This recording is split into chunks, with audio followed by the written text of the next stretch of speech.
factor theorem to determine whether g of x is a factor of p of x in which of the following cases। तो जैसे ये g of x हमें x+1 given है, तो यहाँ से हम कह सकते हैं कि x की वैल्यू -1 होगी। तो जो हमारा पॉलिनोमियल ऑफ x हमें गिवन है 2x³ + x² - 2x - 1, वहाँ पे हम x के प्लेस पर वैल्यू पुट कर लेंगे -1। तो ये हो जाएगा 2 × क्यूब ऑफ -1 + स्क्वायर ऑफ -1 - 2 × -1 - 1। लेकिन -1 का क्यूब तो -1 ही होगा, 2 से मल्टीप्लाई करेंगे तो -2 हो गया। ये +1 हो गया, माइनस माइनस +2 हो गया, और ये -1। -1 से +1 कैंसिल, -2 से +2 कैंसिल, आंसर आया 0। अब क्योंकि आंसर 0 आ गया, पॉलिनोमियल 0 हो गया, तो हम कह सकते हैं yes it is a factor of the given polynomial. ऐसे इसके सेकंड पार्ट की बात करें तो सेकंड पार्ट में जीओ एक्स हमें x+2 गिवन है, तो यहाँ से x की वैल्यू हो जाएगी -2।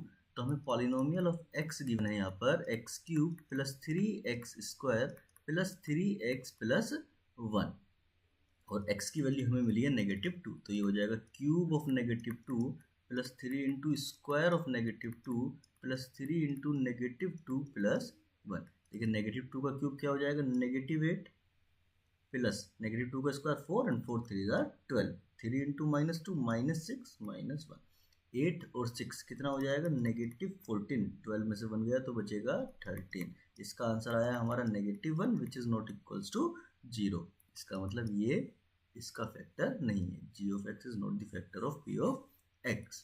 अब थर्ड पार्ट की बात करें तो थर्ड पार्ट में हमें g ऑफ x गिवन है x-3, तो यहाँ से x की वैल्यू हो जाएगी 3। तो पॉलिनोमियल ऑफ x हमें गिवन है x³ - 4x² + x + 6। x के प्लेस पर 3 पुट कर लेते हैं, ये हो जाएगा क्यूब ऑफ 3 - 4 × स्क्वायर ऑफ 3 + 3 + 6। 3 का क्यूब क्या होता है 27 - 3 का स्क्वायर यानी कि 9 और 4 यानी कि 36। ये हो गया +3 + 6, 6 + 3 9 एंड 9 + 27 36। तो ये 36 - 36 which is equals to 0। तो yes it is also a factor of the given polynomial।